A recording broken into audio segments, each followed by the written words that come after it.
Unconsciousness. If any patient comes with unconsciousness, then how to manage that patient? First of all, we have to take history to be taken, like mainly onset.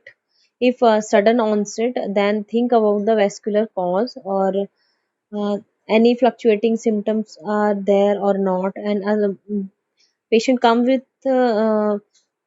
following symptoms, like associated symptoms, fever, headache, vomiting, photophobia, then history of seizure, history of toxin, history of drug overdose, history of trauma, history of cough, dyspnea, focal limb weakness, speech disturbance, like that. And we have to ask about the medication history, whether the patient is taking any anticholinergic sedatives or any anticoagulant, or is on medication like thyroid medication, any change in dosage or drug overdose, or any history of illicit drug use or alcohol use or use of any herbal medication. We ask about all these.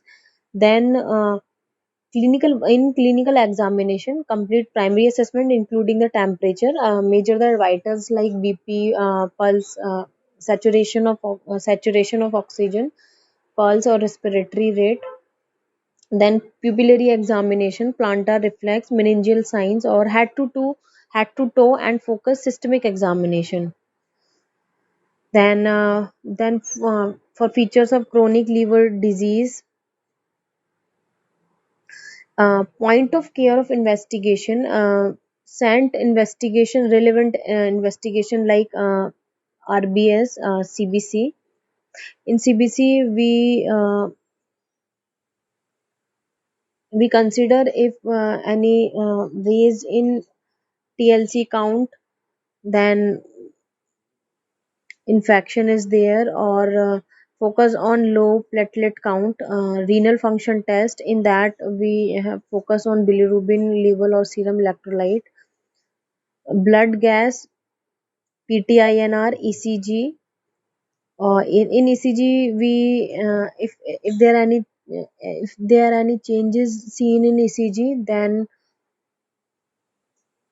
toxins, the cause are taking toxin or any electrolyte changes. Urine toxin screen, blood culture, if sepsis is suspected.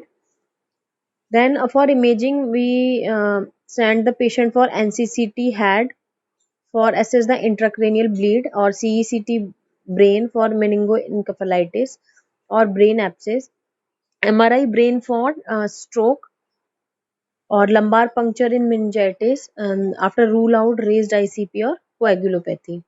For basic management, I always discuss with the senior resident in on shift before proceeding with any of the following management.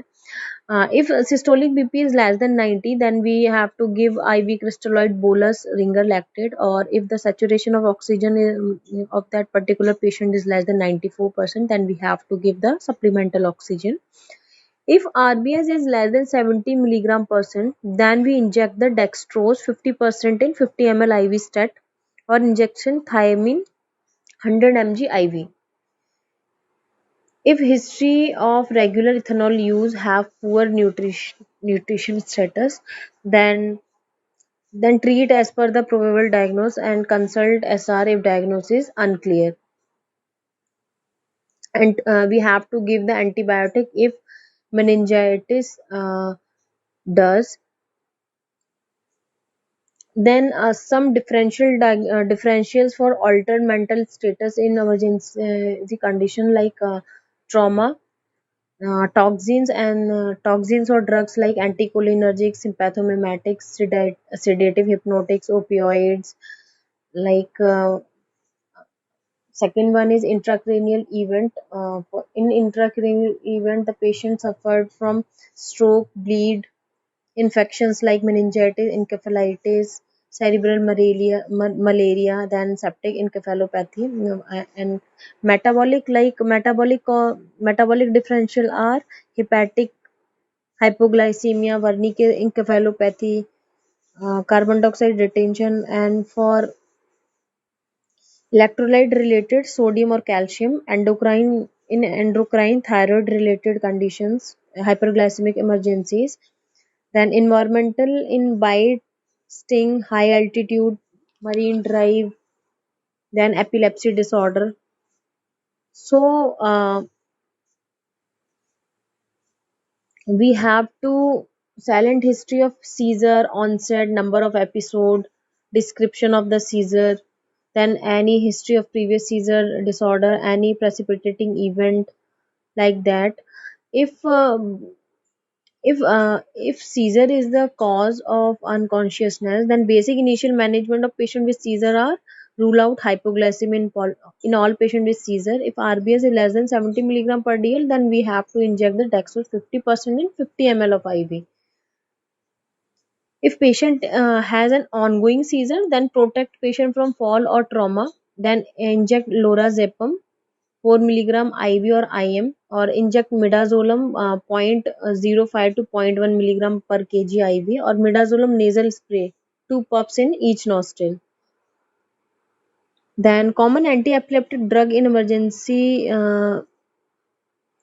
we have to give inject levetiracetam, injection phenytoin, injection sodium valproate, like that. So that's all about